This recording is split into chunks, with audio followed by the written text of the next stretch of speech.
Subscribe કરો બીકે news ચેનલને, પછી યુટ્યુબ એપ પર બેલનું બટન દબાવો અને નિહાળો બીકે ન્યૂઝ ચેનલ।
બનાસકાંઠામાં આવતીકાલે ગ્રામ પંચાયતની ચૂંટણીના ઉમેદવારના ભાવિ થશે નક્કી, મતપેટીઓ ખુલશે, જનાદેશ થશે જાહેર।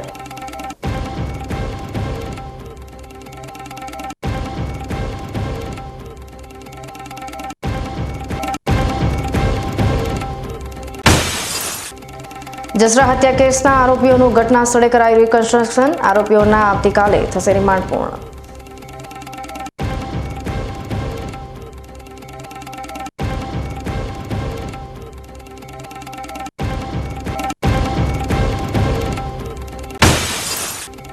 ડીસામાં હવે આવશે જળ સંકટનો અંત, શહેરમાં પાઇપલાઇન પાથરી ઘરે બેઠા મળશે જળ સ્વરૂપે, મળશે માં નર્મદાના આશીર્વાદ।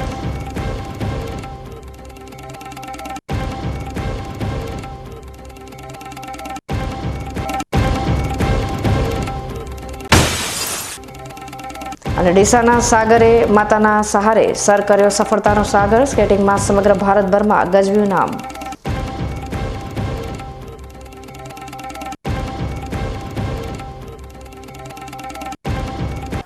હવે જોઈએ સમાચાર વિગતવાર। ધાનેરા તાલુકામાં સ્થાનિક સ્વરાજની ચૂંટણીના પરિણામો આવતીકાલે જાહેર થશે। ધાનેરાની કે.આર. આંજણા કોલેજ ખાતે 12 અલગ અલગ વિભાગોમાં મતગણતરી હાથ ધરવામાં આવશે। આ મતગણતરીમાં 43 સામાન્ય સરપંચ પદ અને 1 પેટા ચૂંટણીના સરપંચ પદ સહિત કુલ 44 સરપંચોના ભવિષ્યનો નિર્ણય થશે। સાથે જ 98 વોર્ડ સભ્યોના ભાવિ પણ આવતીકાલે નક્કી થશે। વાસલાલ ગ્રામ પંચાયતની પેટા ચૂંટણીના સરપંચ માટે પણ પરિણામ જાહેર થશે। ધાનેરા વહીવટીતંત્ર દ્વારા મતગણતરી માટેની તમામ તૈયારીઓ પૂર્ણ કરી દેવામાં આવી છે। ધાનેરાના પ્રાંત અધિકારી શ્રી કલ્પેશભાઈ ઉનડકટ અને મામલતદાર શ્રી જે.આર. મહેતાએ મતગણતરી સ્થળની મુલાકાત લઈ આયોજન અંગે માહિતી મેળવી હતી। ગત રોજ થયેલા મતદાનમાં 43 ગ્રામ પંચાયતોની સામાન્ય ચૂંટણી માટે સરપંચ પદ માટે 83.26% મતદાન નોંધાયું હતું, જ્યારે 98 વોર્ડ સભ્યો માટે 84.76% મતદાન થયું હતું। આવતીકાલે આ મતોની ગણતરી થશે। કે.આર. આંજણા કોલેજ ખાતે 12 જેટલા વિભાગોમાં મતગણતરી હાથ ધરવામાં આવશે અને કુલ 4 રાઉન્ડમાં મતગણતરી થશે। આ પ્રક્રિયા માટે 157 જેટલા અધિકારીઓ અને કર્મચારીઓને ફરજ સોંપવામાં આવી છે। આવતીકાલે કુલ 100 મતદાન મથકો પર થયેલા મતદાનની ગણતરી કરાશે। સરપંચ પદ અને વોર્ડ સભ્ય પદ બંને માટે એક એજન્ટને હાજર રહેવાની પરવાનગી આપવામાં આવી છે। આજે તમામ ઉમેદવારો અને એજન્ટોને ઓળખપત્ર પણ આપવામાં આવ્યા હતા। આવતીકાલનો દિવસ ધાનેરા તાલુકાના રાજકીય ભવિષ્ય માટે અત્યંત મહત્વપૂર્ણ બની રહેશે, જ્યારે 44 સરપંચો અને વોર્ડ સભ્યો વિજેતા બનશે। આવતીકાલે 25 જૂન 2025ના રોજ જે ગ્રામ પંચાયતની ચૂંટણી 22 તારીખે યોજાયેલી હતી, એમની મતગણતરીનું પ્રક્રિયા ધાનેરા તાલુકા ખાતે આંજણા કોલેજની અંદર રાખેલ છે। આજે અમે જે મતગણતરી કેન્દ્રો છે એમની પૂર્વ મુલાકાત લઈ બધી જરૂરી વ્યવસ્થાઓની ચકાસણી કરી અને આજે ચકાસણી કર્યા પછી લાગે છે કે આ બધી વસ્તુ અમે પૂર્ણ કરી છે અને મતગણતરી પ્રક્રિયા છે એ આવતીકાલે સંપન્ન થશે। ધાનેરા તાલુકામાં જે 22/6/25ના રોજ મતદાન યોજાયેલું છે એની મતગણતરી આવતીકાલે એટલે કે 25/6/25ના રોજ કે.આર. આંજણા કોલેજ ખાતે રાખવામાં આવેલી છે, જેમાં 12 ચૂંટણી અધિકારી છે। દરેક ચૂંટણી અધિકારી 2 ટેબલ ઉપર ગણતરી કરાવશે। દરેક ટેબલ પર 3 કર્મચારી મૂકેલ છે, એમ 72 કર્મચારી કુલ મતગણતરીની પ્રક્રિયામાં ભાગ લેશે અને બીજા 6 રિઝર્વ કર્મચારી છે તથા અન્ય ઓફિસ સ્ટાફ એમ કરીને કાલે કુલ લગભગ 150 માણસોની મતગણતરીની કામગીરીમાં હાજર રહેશે અને મતગણતરીની પ્રક્રિયા સવારે 9 વાગે શરૂ કરવામાં આવશે. પાલનપુર શહેરમાં રાત્રિ દરમિયાન થતી અસામાજિક પ્રવૃત્તિઓને રોકવા માટે પશ્ચિમ પોલીસે વિશેષ કામગીરી હાથ ધરી છે. પોલીસે નવા બસ સ્પોટ અને ડોક્ટર હાઉસ વિસ્તારમાં નાઇટ રાઉન્ડ દરમિયાન શંકાસ્પદ લોકોની તપાસ કરી હતી. પશ્ચિમ પોલીસ સ્ટેશનના પોલીસ ઇન્સ્પેક્ટર PR મારુના નેતૃત્વમાં પોલીસ સ્ટાફે આ વિસ્તારમાં શંકાસ્પદ લોકોની ઓળખ તપાસી હતી. તેમના આધાર કાર્ડ સહિતના પુરાવાઓની ચકાસણી કરવામાં આવી હતી. પોલીસે શંકાસ્પદ લોકોની પૂછપરછ કરી તેમની હલચલ પર નજર રાખી હતી. આ કામગીરી શહેરમાં કાયદો અને વ્યવસ્થાની સ્થિતિ જાળવવા તેમજ ગુનાખોરી અટકાવવાના ભાગરૂપે હાથ ધરવામાં આવી હતી. પોલીસે જણાવ્યું કે આવી તપાસ કામગીરી નિયમિત રીતે ચાલુ રહેશે. આ વર્ષે ગરમીની શરૂઆત થતાં જ કારમાં આગ લાગવાની અનેક ઘટનાઓ સામે આવી છે. અતિશય ગરમીના કારણે વાહનોમાં ટેકનિકલ ખામી સર્જવાની શક્યતા વધી જાય છે. ખરાબ વાયરિંગ અને શોર્ટ સર્કિટને લીધે વાહનોમાં આગ લાગવાના બનાવો બને છે. આજે પાલનપુર ડીસા હાઈવે પર ચડોતર પાસે કારમાં આગ લાગી હતી. કારમાં અચાનક ધુમાડો નીકળતા કાર ચાલકે સમય સૂચકતા દાખવી કારને રોડની સાઈડમાં પાર્કિંગ કરી દઈ કાર ચાલક બહાર આવી ગયો હતો. ત્યારબાદ જોતજોતામાં આગ ભભૂકી ઉઠી હતી. થોડીક જ વારમાં કાર આગમાં લપેટાઈ જતા બળીને ખાખ થઈ ગઈ હતી. હાઈવે પર સળગતી કારને જોઈને લોકોની ભીડ જામી ગઈ હતી. ત્યાંથી પસાર થતા વાહન ચાલકોમાં અફરાતફરી મચી ગઈ હતી. કારમાં આગ લાગવા પાછળ શોર્ટ સર્કિટનું કારણ હોવાનું મનાય છે. જોકે કાર આગની ઘટનામાં સદનસીબે મોટી જાનહાનિ ટળી હતી. થરાદ શહેરમાં બળિયા હનુમાન મંદિર નજીક અને ST ડેપોના આગલા ભાગમાં મુખ્ય માર્ગ પર મોટા ખાડાઓ પડી ગયા છે, જેના કારણે વાહન ચાલકો અને રાહદારીઓને ભારે હાલાકીનો સામનો કરવો પડી રહ્યો છે. ચોમાસાની ઋતુ શરૂ થઈ ગઈ હોવાથી વરસાદી પાણી ભરાવાના કારણે આ ખાડાઓ દેખાતા નથી, જે ગંભીર અકસ્માતોને નોતરી શકે છે. ST ડેપો આગળ પાણી ભરાવાને કારણે વાહન ચાલકોને ખાડાઓનો અંદાજ આવતો નથી અને તેના કારણે દુર્ઘટના થવાની સંભાવના વધી જાય છે.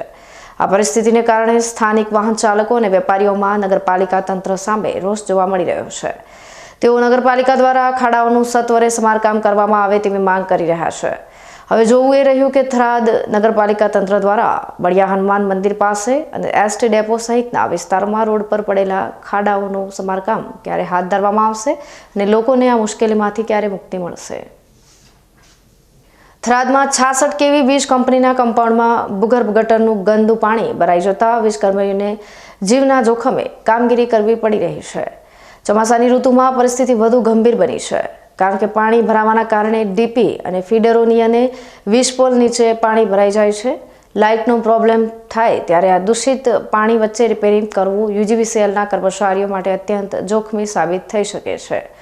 આ મામલે વીજ બોર્ડની બેદરકારી પણ સામે આવી છે, કારણ કે કમ્પાઉન્ડમાં ગાઢ બાવળોનું સામ્રાજ્ય છે, જેના કારણે કર્મચારીઓને કામ કરવામાં વધુ મુશ્કેલી પડે છે. બીજી તરફ થરાદ નગરપાલિકાની બેદરકારીને કારણે આ ગંભીર પરિસ્થિતિ સર્જાઈ છે. વીજ વિભાગ દ્વારા નગરપાલિકાને અનેકવાર લેખિત અને મૌખિક રજૂઆતો કરવા છતાં કોઈ સંતોષકારક પગલાં લેવાયા નથી. આ દૂષિત પાણીના કારણે બાજુના રહેણાંક વિસ્તારોમાં પણ રોગચાળો ફેલાવાનો ભય સેવાઈ રહ્યો છે. વીજ કર્મચારીઓએ જવાબદાર તંત્રને તાત્કાલિક કાર્યવાહી કરી આ ગંદા પાણીનો કાયમી નિકાલ લાવવા માંગ કરી છે. આ અંગે નગરપાલિકાના ચીફ ઓફિસર વિપુલભાઈ પરમારે ટેલિફોનિક વાતચીતમાં જણાવ્યું હતું કે અભેપુરા પમ્પિંગ સેન્ટરની મોટર બગડી જવાના કારણે ગટર લાઇનનું પાણી ભરાયું હતું. મોટર રિપેર કરવા આપી દેવામાં આવી છે અને પાણીનો તાત્કાલિક નિકાલ કરવા માટે સૂચના આપી દેવાઈ છે. તેમણે વધુમાં જણાવ્યું કે કાયમી નિકાલ માટે નવી લાઇન નાખવાનું આયોજન પણ કરવામાં આવ્યું છે.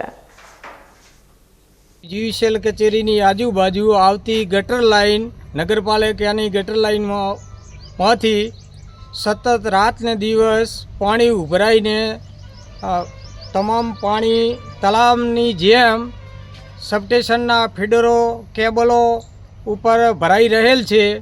તો સબસ્ટેશનવાળાને તેમજ UGVCLવાળાને જ્યારે કોઈ લાઇન ટ્રીપ થાય કે વાયર તૂટે ત્યારે વાયર શોધવા માટે અને સબસ્ટેશનવાળાને જ્યારે લાઇન ક્લિયર એટલે કે LC પરમિટ આપવાની હોય ત્યારે અર્થિંગ કરવા જવા માટે આવા ભરેલા તળાવ જેવા પાણીમાં કેવી રીતે જવું તે પણ મોટો પ્રશ્ન થઈ રહ્યો છે. અને આજુબાજુમાં GEBના કર્મચારીઓની કોલોની પણ આવેલી છે, ત્યાં પરિવાર લોકો રહે છે, નાના બાળકો પણ રહે છે. તો આવી ગંદકીના કારણે રોગચાળો ફાટી નીકળવાની ભીતિ રહેલી છે.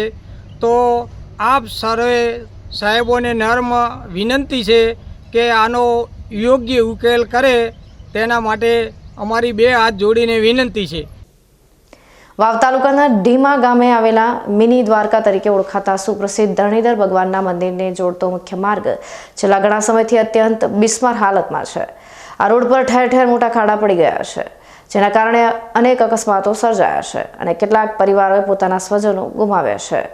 ધરણીધર ભગવાન મંદિરના મહંત શ્રી જાનકીદાસ બાપુએ આ અંગે પોતાની વ્યથા વ્યક્ત કરતા જણાવ્યું હતું કે બનાસકાંઠામાં અંબાજી પછી બીજા નંબરનું મોટું યાત્રાધામ ઢીમાનું મૂછાળા ધરણીધર ભગવાનનું મંદિર છે. ગુજરાત, રાજસ્થાન, મહારાષ્ટ્ર સહિતના રાજ્યોમાંથી લાખો ભક્તો અહીં દર્શનાર્થે આવે છે. 14 અને પૂનમે તો અહીં મેળો ભરાય છે, જેમાં હજારો શ્રદ્ધાળુઓ પગપાળા દર્શન કરવા આવે છે. તેમણે વધુમાં જણાવ્યું કે થરાદ અને વાવ બંને તાલુકાને જોડતો આ એક મહત્વનો રોડ છે, પરંતુ છેલ્લા કેટલાય સમયથી તે બિસ્માર હાલતમાં છે, જેના કારણે વાહન ચાલકો અને પગપાળા ચાલતા યાત્રાળુઓને ભારે મુશ્કેલીઓનો સામનો કરવો પડે છે. બાપુએ સરકાર અને તંત્રને સત્વરે આ રોડને નવો અને પહોળો બનાવવા અપીલ કરી હતી. તેમણે ઉમેર્યું, થરાદથી ઢીમા મંદિર સુધી જવાનો આ મુખ્ય રોડ નવો બનાવવામાં કયા ગ્રહો અને કયો કાળ નડી રહ્યો છે તે સમજાતું નથી. ચોમાસાની ઋતુ શરૂ થઈ ગઈ હોવા છતાં આજ દિન સુધી તંત્ર દ્વારા રોડ પરના ખાડાઓનું રિપેરિંગ કામ પણ કરવામાં આવ્યું નથી, જેના કારણે દર્શન કરવા આવતા યાત્રાળુઓ, વાહન ચાલકો અને સ્થાનિક લોકોમાં ભારે રોષ જોવા મળી રહ્યો છે. થરાદથી ઢીમા રોડને નવો અને પહોળો બનાવવા માટે વાહન ચાલકો, રાહદારીઓ, યાત્રાળુઓ અને સ્થાનિક લોકો દ્વારા ઘણા સમયથી રજૂઆતો કરવામાં આવી રહી છે, છતાં કોઈ કાર્યવાહી થઈ નથી. વાવ તાલુકાનો વિકાસ થાય તે માટે અહીંની જનતાએ ભાજપના ધારાસભ્યને ચૂંટ્યા છે, ત્યારે હવે જોવું એ રહ્યું કે વાવના ધારાસભ્ય થરાદથી ઢીમા ધરણીધર ભગવાનના મંદિર સુધીના મુખ્ય રોડને નવો બનાવવા માટે ક્યારે આગળ આવશે અને આ કામ શરૂ કરાવશે ખરા? આવા અનેક સવાલો લોકોમાં ઉઠી રહ્યા છે. એમ તો રોડની માંગ ઘણા લાંબા સમયથી અમારી પાસે હતી કે ભાઈ ઢીમાથી થરાદનો જે રોડ છે એને પહોળો કરવામાં આવે, કેમ કે મુખ્ય યાત્રાધામ બનાસકાંઠાનું મિની અંબાજી તરીકે અથવા મિની દ્વારિકાધીશ તરીકે ઓળખાતું હોય તો અંબાજી પછીનું બીજું તીર્થ છે ઢીમા ધરણીધર ભગવાનનું. અને અહીંયા દર 11થી પૂનમે અજવાળી પૂનમ સુધીનો બહુ ભવ્ય મેળો યોજાતો હોય છે અને લાખોની સંખ્યામાં ભક્તો અહીંયા દર્શન કરવા માટે આવતા હોય છે. અને હાલના સમયમાં જોવા જઈએ તો વાહન વ્યવહારની બહુ વધતાના કારણે બહુ ભીડ થતી હોય છે ને આ રોડ ઉપર, અને રોડ એટલો બિસ્માર હાલતમાં છે કે ખાડાઓ પડી ગયા છે અને વરસાદની ઋતુ સામે આવી ગઈ છે અને અવારનવાર ખાડાઓના લીધે ત્યાં એક્સિડન્ટો પણ બહુ બધા બનતા હોય છે. આવા બનાવો ઘણી વખત બનતા હોય છે, પણ સરકાર કયા કારણોસર રોડને ડિલે કરી રહી છે? ટેન્ડર પ્રક્રિયા પાસ થઈ ગઈ છે, ટેન્ડરો અપાઈ ગયા છે, તો કેમ રોડનું કામ ચાલુ નથી થતું એ સમજાતું નથી. એટલે આપણે સરકારશ્રીને વિનંતી કરીએ કે ભાઈ તમે સત્વરે જેટલું બને એટલું રોડને જલ્દી કામ ચાલુ કરાવો, જેથી જે ભક્તોને જે સમસ્યાઓ આવે છે અવારનવાર વાહન વ્યવહાર ચલાવવામાં, નવી ગાડીઓના બમ્પર જતા રહેતા હોય છે, આવી બધી સમસ્યા આ રોડના લીધે થાય છે. આખા ગુજરાતના બધા રોડ સુધરી ગયા, પણ વર્ષોથી જે યાત્રાધામ તરીકે ગણાતું અને આપણું પાકિસ્તાન બોર્ડરને અડીને આવેલું એક આ ધામ છે ને આને ફોજી રોડ તરીકે પણ ઓળખાય છે, તો આ રોડનું કામ નથી થતું. અને આ રોડને કયો ગ્રહ નડતરા કરે છે કે કયો કાળ એને ગ્રસ્ત કરી ગયો છે કે શું સમસ્યા આવી છે? રાજનીતિના પક્ષોને લઈને કોઈ સમસ્યા છે કે અંદરો અંદર પક્ષપાતની કોઈ રાજનીતિ છે કે કંઈ સમજાતું નથી. રોડને શું નડતરા થાય છે? તો જેટલું બને એટલું સત્વરે આ રોડનું નિરાકરણ લાવી રોડને ફરીથી નવો કરવામાં આવે અને પહોળો કરવામાં આવે એવી માંગ છે અમારા બધાની. આ રોડ મેન થરાદથી ઢીમા ધરણીધર શામળા ભગવાનના મંદિરે આ જે રોડ જઈ રહ્યો છે, છેલ્લા ઘણા સમયથી આ રોડ ખરાબ છે. ઘણા ધારાસભ્ય બદલાઈ ગયા, અમે ખૂબ સ્થાનિક લોકોએ રજૂઆત કરી, તે છતાં આજ દિવસ સુધી આ રોડનો કોઈ કામ થયું નથી અને આ જગ્યા ઉપર અવારનવાર એક્સિડન્ટ બી થાય છે. બરાબર. બીજું કે આ બાજુ શંકર ભગવાન ડાંગેશ્વરનો મંદિર બી આવેલો છે, આ બાજુ સ્થાનિક જે ખેતરોનો બધી રસ્તો છે, આ રસ્તામાં કંઈક અમે તો સરકારને એવી રજૂઆત કરી કે જલ્દીમાં જલ્દી આ રસ્તાનો કંઈ કામ થાય, ઉકેલ આવે એવી અમારે સ્થાનિકની ભાઈ માંગણી છે. થરાદથી ઢીમા જોડાતો આ મુખ્ય એક રોડ છે અને આ રોડ છેલ્લા કેટલાય વર્ષોથી બિસ્માર હાલતમાં પડ્યો છે.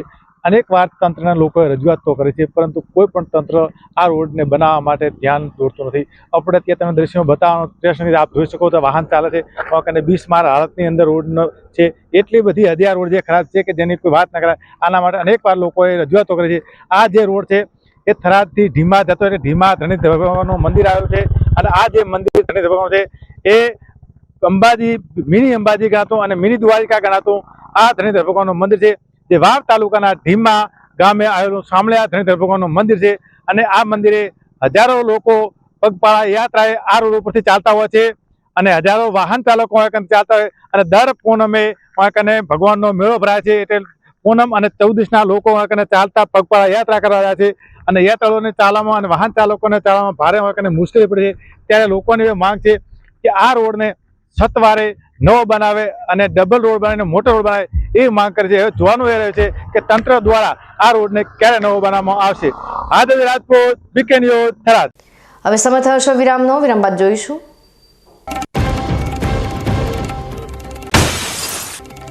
જસરા હત્યા કેસના આરોપીઓનું ઘટના સ્થળે કરાયું રિકન્સ્ટ્રક્શન. આરોપીઓના આવતીકાલે થશે રિમાન્ડ પૂર્ણ.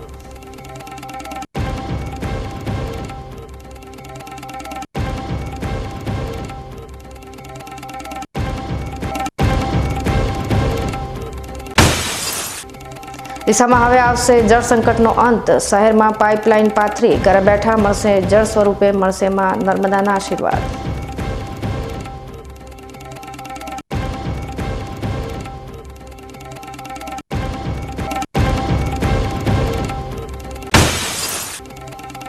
અને ડીસાના સાગરે માતાના સહારે સર કર્યો સફળતાનો સાગર. સ્કેટિંગમાં સમગ્ર ભારતભરમાં ગજવ્યું નામ.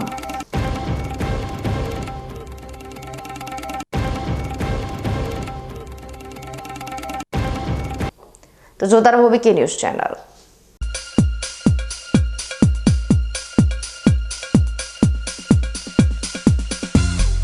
બીકે ન્યૂઝ ચેનલની પર્યાવરણ માટે અપીલ. આવો વૃક્ષો વાવીએ.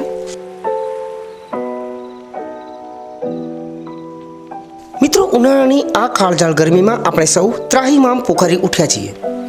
ગરમીથી રાહત મેળવવા આપણે અનેક ઉપાયો કરી રહ્યા છીએ, પરંતુ કુદરત પાસે તેનો સૌથી સરળ અને અસરકારક ઉપાય છે વૃક્ષો.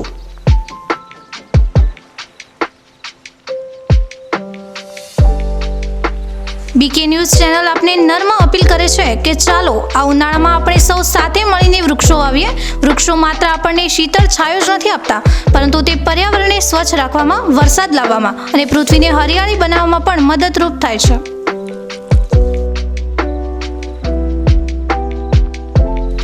આપના ઘર આંગણે, શેરીમાં કે ખેતરમાં એક વૃક્ષ વાવો, તેનું જતન કરો અને જુઓ કે તે કેવી રીતે તમને અને આવનારી પેઢીને લાભ આપે છે. એક નાનો પ્રયાસ પણ પર્યાવરણમાં મોટો બદલાવ લાવી શકે છે.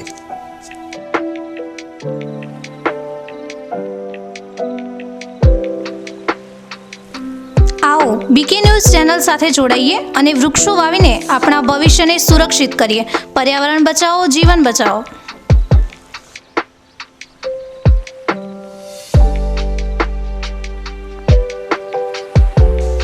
તમે પણ આજથી નિર્ધાર કરો કે તમારા જન્મદિવસ પર, લગ્ન પ્રસંગ પર, તમારા સ્વજનોના અવસાન પ્રસંગે તેમની યાદમાં એક વૃક્ષ વાવો અને આ વૃક્ષનું જતન કરો.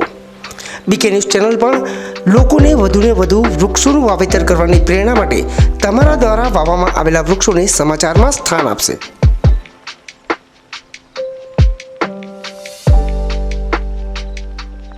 શું આપ અણગમતા વાળની સારવાર કરાવવા માંગો છો? શું આપ ખીલ કે ખીલના દાગમાંથી છુટકારો મેળવવા માંગો છો? શું આપ ચહેરા પરની કરચલીઓ દૂર કરાવવા માંગો છો? શું આપ ટાંકા વગરના મસા કે કપાસી નીકાળવા માંગો છો? શું આપ ટેટુ રિમૂવ કરાવવા માંગો છો? શું આપ દાદર, ખરજુ કે ગુમડાથી પરેશાન છો? શું આપ હાથ પગના વાડિયાથી મુક્તિ મેળવવા માંગો છો? શું આપ જાતીય ગુપ્ત રોગ કે નખના રોગથી હેરાન છો? આ સિવાય ચામડીને લગતા કોઈ પણ પ્રશ્નના નિરાકરણ માટે તેમજ લેટેસ્ટ ટેકનોલોજીથી derma roller, chemical peeling, face rejuvenation, derma pen, skin tightening, vampire face lift જેવી કોસ્મેટિક ટ્રીટમેન્ટ માટે એકવાર અવશ્ય કોન્ટેક્ટ કરો. ઉત્તર ગુજરાતની એકમાત્ર fully latest skin and cosmetic clinic doctor Anita skin and cosmetic clinic, Gayatri મંદિર સામે, ડોક્ટર રમેશભાઈ વારડેની ગલીમાં, ડીસા. એપોઇન્ટમેન્ટ માટે સંપર્ક કરો 99 250 91 438 99 250 91 439.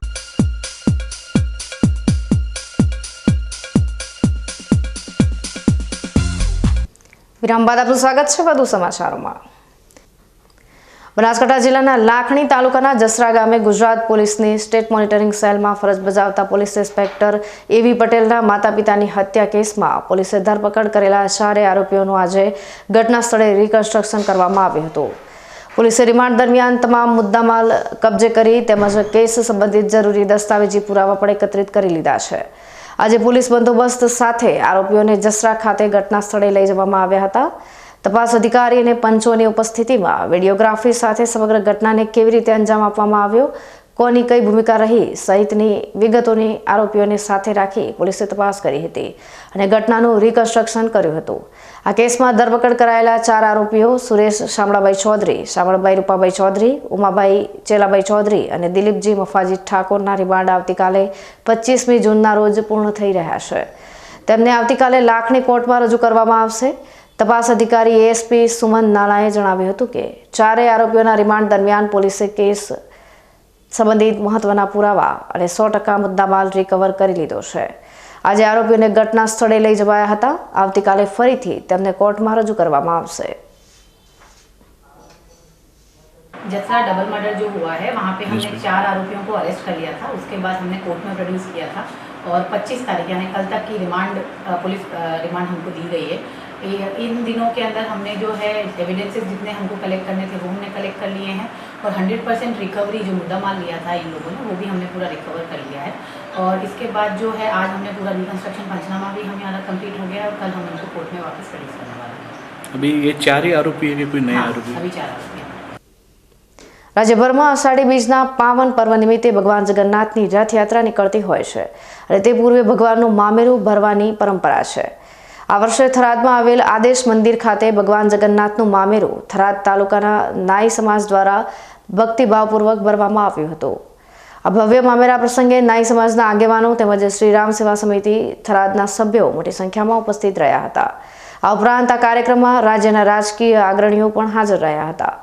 શ્રીરામ સેવા સમિતિના સભ્યો, આદેશ મંદિરના સભ્યો અને અન્ય ઉપસ્થિત મહાનુભાવોની હાજરીમાં આ ભવ્ય મામેરું ભરવામાં આવ્યું હતું, જેની ઉપસ્થિતિ સૌ લોકોએ હર્ષભેર વધાવી લીધી હતી.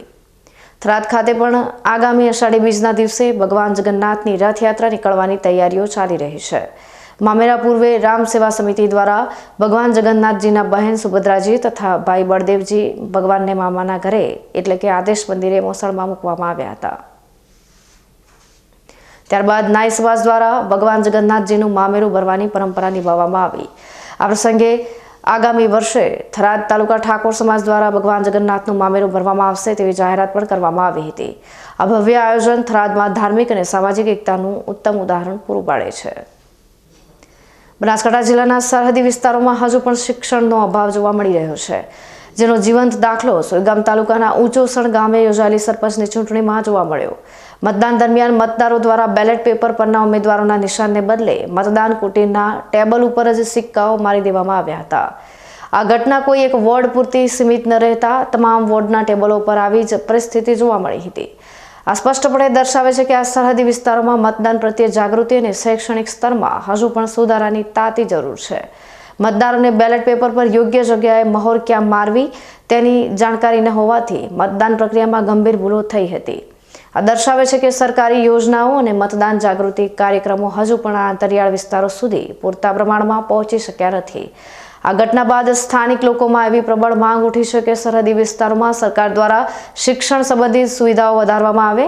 શાળાકીય શિક્ષણથી લઈને પુખ્ત વયના લોકો માટે જાગૃતિ કાર્યક્રમો યોજાય તે અત્યંત જરૂરી છે, જેથી ભવિષ્યમાં આવી ભૂલોનું પુનરાવર્તન ન થાય અને લોકશાહી પ્રક્રિયામાં લોકો સક્રિય અને યોગ્ય રીતે ભાગ લઈ શકે. આશા રાખીએ કે તંત્ર આ ઘટનાને ગંભીરતાથી લઈ આ વિસ્તારોમાં શિક્ષણ અને જાગૃતિ લાવવા માટે નક્કર પગલાં ભરશે. વિસાવદર વિધાનસભા બેઠકની તાજેતરમાં યોજાયેલી પેટા ચૂંટણીમાં આમ આદમી પાર્ટીના ઉમેદવાર ગોપાલ ઇટાલિયાએ ભવ્ય વિજય મેળવ્યો છે. આ ઐતિહાસિક જીતની ઉજવણી થરાદ ખાતે આમ આદમી પાર્ટીના કાર્યકરો દ્વારા ઉત્સાહભેર કરવામાં આવી હતી. થરાદના બળિયા હનુમાનજી ચોક ખાતે મોટી સંખ્યામાં એકઠા થયેલા પાર્ટીના કાર્યકરોએ ફટાકડા ફોડી, ગુલાલ ઉડાવી અને મીઠાઈ વેચીને પોતાની ખુશી વ્યક્ત કરી હતી. આ અવસરે થરાદ આમ આદમી પાર્ટીના નેતા થાનાભાઈ પટેલે વિસાવદરની જનતાનો હૃદયપૂર્વક આભાર માન્યો હતો. તેમણે જણાવ્યું કે વિસાવદરની જનતાએ સમગ્ર ગુજરાતને સ્પષ્ટ સંદેશ આપ્યો છે કે આમ આદમી પાર્ટી ગુજરાતમાં પરિવર્તન લાવશે. વર્ષ 2025ની આ પેટા ચૂંટણીમાં 3 મુખ્ય રાજકીય પક્ષો વચ્ચે સીધી અને કાંટાની ટક્કર જોવા મળી હતી. આમ આદમી પાર્ટીએ તેના મજબૂત નેતા ગોપાલ ઇટાલિયા પર વિશ્વાસ મૂકી તેમને મેદાનમાં ઉતાર્યા હતા, જ્યારે ભારતીય જનતા પાર્ટીએ કિરીટ પટેલને ઉમેદવાર બનાવ્યા હતા. બીજી તરફ કોંગ્રેસ પક્ષ તરફથી નીતિન રાણપરિયા ચૂંટણી લડ્યા હતા. આ ત્રિપાંખિયા જંગમાં ગોપાલ ઇટાલિયાનો વિજય થયો છે, જેણે ગુજરાતના રાજકારણમાં આમ આદમી પાર્ટીની પકડ મજબૂત કરી છે. ગુજરાત વિધાનસભાની પેટા ચૂંટણી અંદર વિસાવદરની અંદર ગોપાલ ઇટાલિયા ચૂંટણી લડી રહ્યા હતા, જે મજબૂત હતી, જે વિસાવદરથી લઈ અને વિધાનસભા સુધીની જે સફર તય કરી છે અને જે વિસાવદર જુનાગઢ અને ભેસાણની જે જનતાએ જે ચુકાદો આપ્યો છે એ ખરેખર જે પરસેવો જે પૈસાની સામે જીત્યો છે, જે ગુંડાગર્દી, જે તાનાશાહી અને જે મોટો ભ્રષ્ટાચાર કરેલો હતો, એ પેટા ચૂંટણી અંદર આપનો વિજય થયો છે. વિધાનસભાની અંદર દર વર્ષે જે એકના એક પ્રશ્નો પૂછાઈ રહ્યા હતા અને એના સવાલની અંદર જવાબની અંદર જે મુખ્યના જવાબો અપાતા હતા, પણ હવે નવેસર જે યુવાનોની અંદર એક જોશ અને ઝુમ્મસથી એ ગોપાલભાઈ ઇટાલિયાનો જે વિજય થયો છે, એ ગોપાલભાઈ ઇટાલિયા આવનારા દિવસોમાં વિધાનસભા ગુજરશે. ખેડૂતોના જે પ્રશ્નો હોય, યુવાનોના પ્રશ્નો હોય, જે રોજગાર માટેના પ્રશ્નો હોય, જે યુરિયાની જગ્યાએ સરકારથી દારૂ લઈ જતો હોય છે, એવા અનેક પણ પ્રશ્નો છે, જેને લીધે ગોપાલ ઇટાલિયા એક નવી ક્રાંતિ લઈ છે વિધાનસભાની અંદર. અને આવનારા સમયમાં 2027ની જે ચૂંટણી આવી છે એની અંદર સર્વ ગુજરાતની અંદર આ પાર્ટી બધે ચૂંટણી લડશે અને ગોપાલ ઇટાલિયા સૌ વિજેતા બનશે. અને આગામી સમયમાં જે વિઝન છે આ પાર્ટીનો, એ આ પાર્ટી ગુજરાતની અંદર વિધાનસભામાં સરકાર બનાવી અને રોજગાર, ખેડૂત, અન્ય યુવાનોના જે પ્રશ્નો છે એનું સોલ્યુશન લાવશે એવો અમને વિશ્વાસ છે. આજે થરાદ ખાતે અમે ગોપાલભાઈ ઇટાલિયા જીત્યા એનો ફટાકડા ફોડી ઉજવણી કરી. સૌ પત્રકાર મિત્રોએ આ બાબતે ડીસા શહેરના રહીશો માટે ખુશ ખબર છે. ટૂંક સમયમાં જ ડીસાના અંદાજે 25,000 ઘરોમાં નર્મદાનું શુદ્ધ પીવાનું પાણી મળતું થઈ જશે. ડીસા નગરપાલિકા દ્વારા આ અંગેની તૈયારીઓ પૂરજોશમાં ચાલી રહી છે, જેમાં શહેરમાં 26 કિલોમીટર લાંબી નવી પાઇપલાઇન નાખવામાં આવશે. બનાસકાંઠા જિલ્લામાં નર્મદા નહેર મારફત પાણી પહોંચાડવાની યોજનાઓ હેઠળ સિંચાઈ તેમજ તળાવો અને ચેકડેમ ભરવાના કાર્યો ચાલી રહ્યા છે. આ ઉપરાંત રાજ્ય સરકાર દ્વારા જિલ્લાના ગામડાઓ અને શહેરોમાં ઘરે ઘરે નર્મદાનું પાણી પહોંચાડવા માટે કરોડો રૂપિયાની યોજનાઓ પણ અમલમાં મૂકવામાં આવી છે.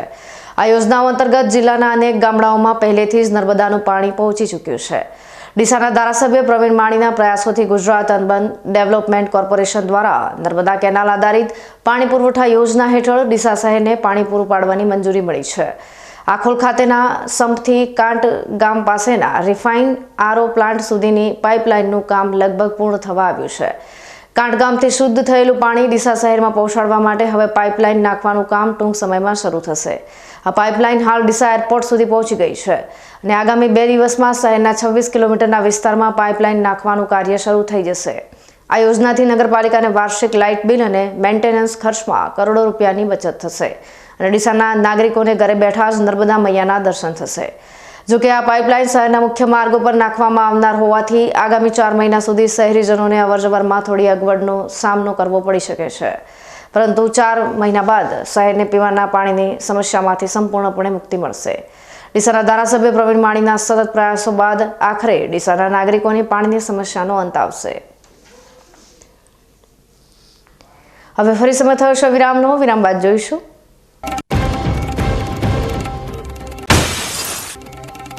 અને ડીસાના સાગરે માતાના સહારે સર કર્યો સફળતાનો સાગર. સ્કેટિંગમાં સમગ્ર ભારતભરમાં ગજવ્યું નામ.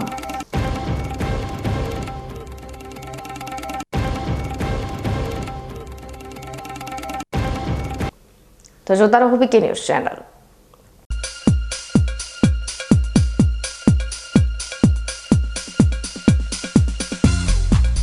બીકે ન્યૂઝ ચેનલની જળ બચાવો અભિયાન ટીપે ટીપે જીવન બચાવો. મિત્રો, બનાસકાંઠા જિલ્લામાં પાણીની તંગી દિવસે ને દિવસે ગંભીર બની રહી છે. કુદરતની આ કસોટીમાં આપણે સૌએ સાથે મળીને પાણીનું મૂલ્ય સમજવું પડશે અને તેને બચાવવું પડશે. બીકે ન્યૂઝ ચેનલ આપને ભાવભરી અપીલ કરે છે કે પાણીનું દરેક ટીમ્પું અમૂલ્ય છે, તેનો બગાડ અટકાવો અને સમજદારીપૂર્વક ઉપયોગ કરો. આપણા ઘરમાં, ખેતરમાં કે કારખાનામાં પાણીનો કરકસરથી ઉપયોગ કરવાની ટેવ પાડો. નાના નાના પ્રયત્નો પણ પાણીની મોટી બચત કરી શકે છે. આવનારી પેઢી માટે આપણે પાણીનો ભંડાર સુરક્ષિત રાખવો પડશે. ન્યૂઝ ચેનલ સાથે હાથ મિલાવીએ અને જળ સંચયની દિશામાં એક ડગલું ભરીએ. પાણી બચાવો, જીવન બચાવો.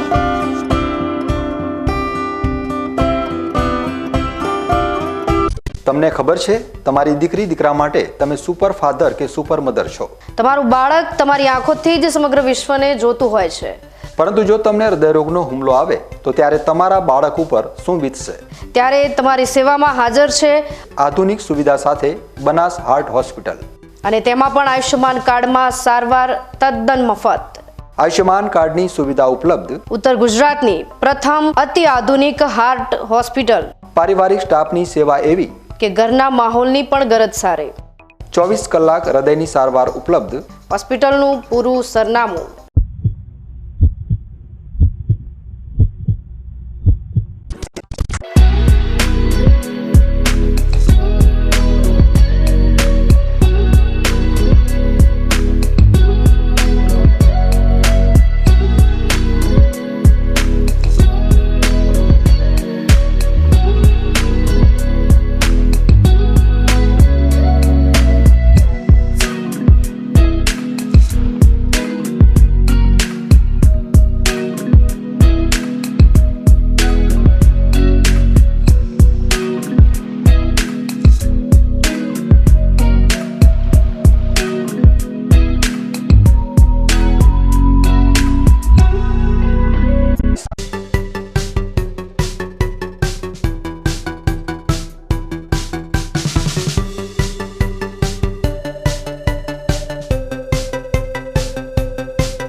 વિરામ બાદ આપનું સ્વાગત છે વધુ સમાચારોમાં.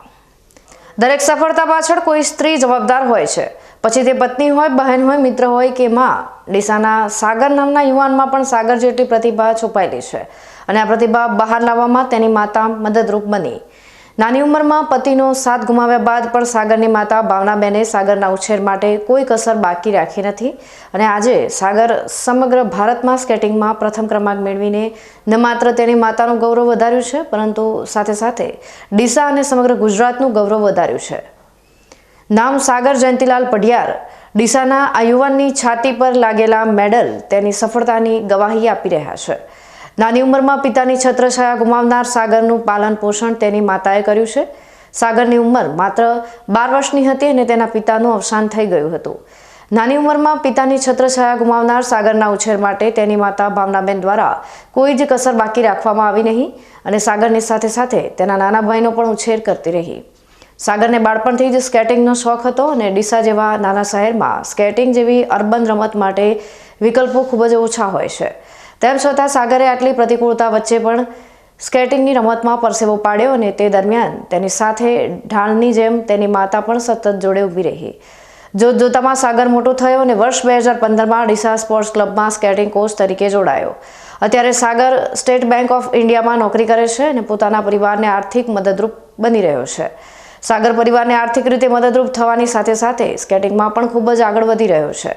તાજેતરમાં ગોવા ખાતે youth sports activity of India દ્વારા યોજાયેલી રાષ્ટ્રીય કક્ષાની સ્કેટિંગ ટુર્નામેન્ટમાં ઓપન કેટેગરીમાં ભાગ લીધો હતો, અને આ સ્પર્ધામાં પ્રતિભાના ધની સાગરે સમગ્ર ભારતમાં ડંકો વગાડી દીધો છે.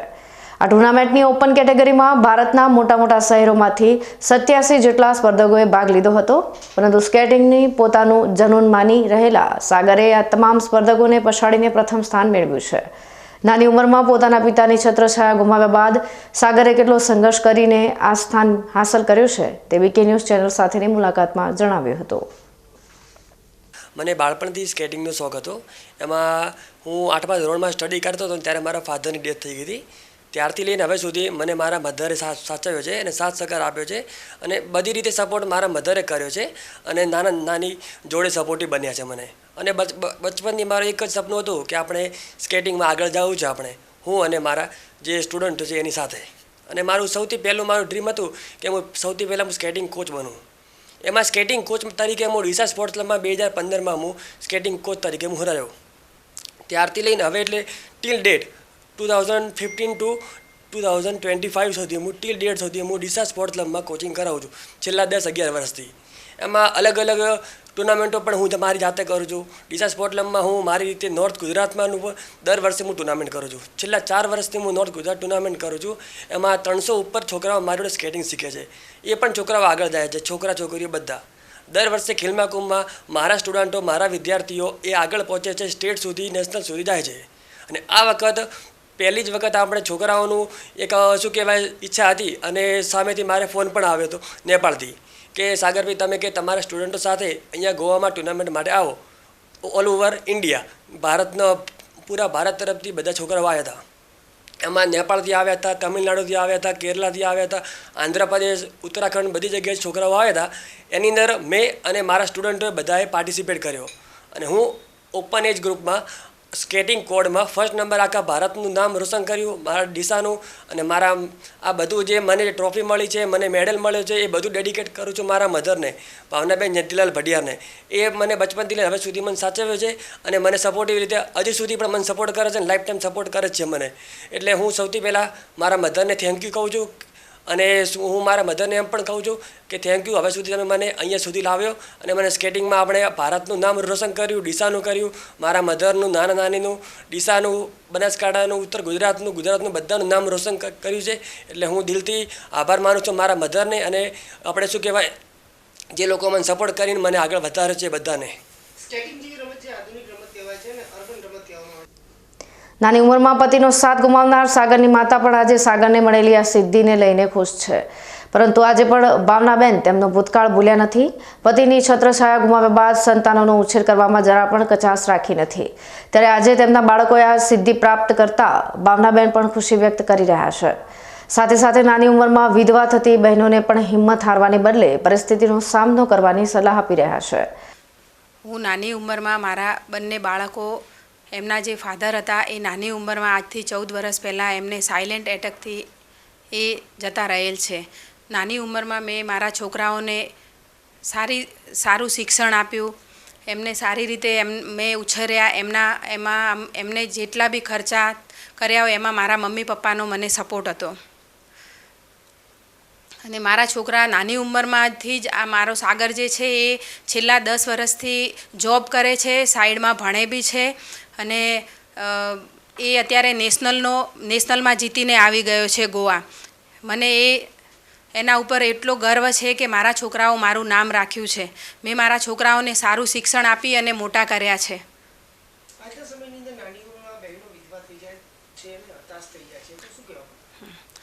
એ નાની ઉંમરની બહેનો જે વિધવા થઈ જાય છે એમને એમની જીગરથી જીવવાનું, એમની હિંમત નહીં હારવાની, છોકરાઓને આગળ છોકરાઓનું ભવિષ્ય બનાવવાનું, છોકરાઓની જિંદગી બનાવવાની. અત્યારે મેં મારા છોકરાઓને મારા પર એટલું સ્ટ્રગલ કરીને છોકરાઓની જિંદગી બનાવી છે તો અત્યારે હું સુખી છું. મારા છોકરા બંને આગળ વધી ગયેલ છે.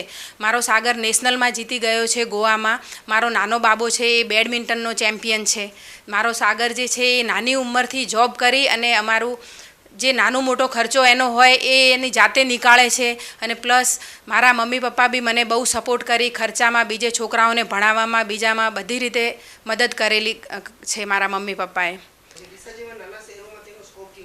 ડીસાના નાના શહેરમાં જ્યારે હું 2015માં જ્યારે હું સ્કેટિંગ કોચ તરીકે લાગ્યો ત્યારે એટલું બધું સ્કેટિંગનો ક્રેઝ નહોતો. મેં ધીરે ધીરે નાની મોટી ટુર્નામેન્ટો કરવાનું ચાલુ કર્યું. સૌથી પહેલાં મેં ડીસાની 2-3 સ્કૂલોથી ચાલુ કર્યું. ડીસા સ્પોર્ટ ક્લબનું સમર કેમ્પનું ચાલુ કર્યું. પછી ધીરે ધીરે ઉત્તર ગુજરાતનું કર્યું. તે સુધી એટલે ડીસામાં કહેવાય ને તો સ્કેટિંગનું કોઈ નામ જ નહોતું. ધીરે ધીરે મેં ડીસાના સ્કેટિંગનું નામ છે કે આજે છેલ્લા આપણે શું કહેવાય છેલ્લી રમત રમી આપણે લાસ્ટ આપણે જે મારે 22 જૂન 2025 મેં ગોવામાં જે ટુર્નામેન્ટ છોકરા રમીને આવ્યા એટલે મને એવું લાગ્યું કે છોકરાઓ હવે કે આગળ વધશે. કેમ સ્કેટિંગનો ધીરે ધીરે હવે મેં ક્રેઝ લાવી નાખ્યો છે. છેક ઉત્તર ગુજરાત સુધી મેં સ્કેટિંગનો ક્રેઝ એવો લાવ્યો છે કે હવે છોકરાઓના અમદાવાદથી, મહેસાણાથી સામેથી ફોન આવ્યા કે અમારે પણ હવે આવું છે, તમારી જોડે જોઈન થવું છે. એટલે ડીસામાં સ્કેટિંગનો ક્રેઝ જ નહોતો. ધીરે ધીરે મેં કોચિંગ કરાવી. હવે 2011 વર્ષમાં મારી જોડે ટોટલ 1000+ છોકરાઓ સ્કેટિંગ શીખીને ગયા છે અને છોકરાઓ નેશનલ સુધી પણ ગયા છે, નોર્થ ગુજરાત પણ ગયા છે અને ગુજરાતનું પણ ગયા છે. અને બનાસકાંઠાના છેલ્લા આપણે કહેવા જઈએ ને 70 છોકરા એવા છે દર વર્ષે 1st, 2nd, 3rd નંબર લાવે છે. એ મારી જોડે શીખી ગયેલા છે.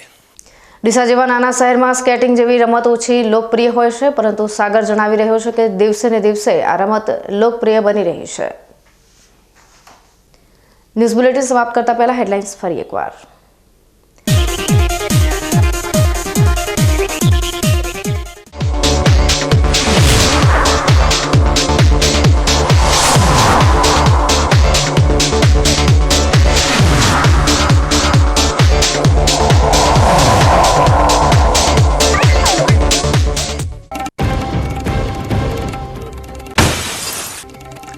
બનાસકાંઠામાં આવતીકાલે ગ્રામ પંચાયતની ચૂંટણીના ઉમેદવારના ભાવિ થશે નક્કી. મતપેટીઓ ખુલશે, જનાદેશ થશે જાહેર.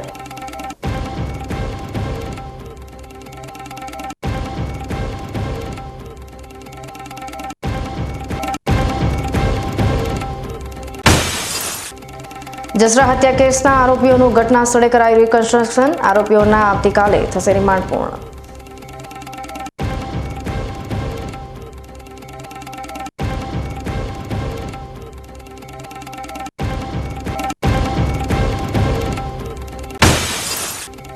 ડીસામાં હવે આવશે જળ સંકટનો અંત. શહેરમાં પાઇપલાઇન પાથરી ઘરે બેઠા મળશે જળ સ્વરૂપે મળશે માં નર્મદાના આશીર્વાદ.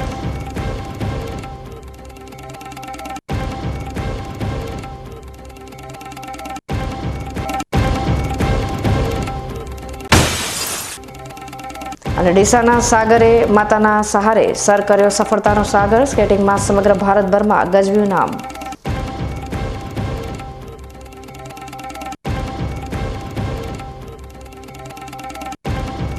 તો આ હતા આજના સમાચારો. નવા સમાચાર સાથે ફરી મળીશું. ત્યાં સુધી રજા આપશો. નમસ્કાર.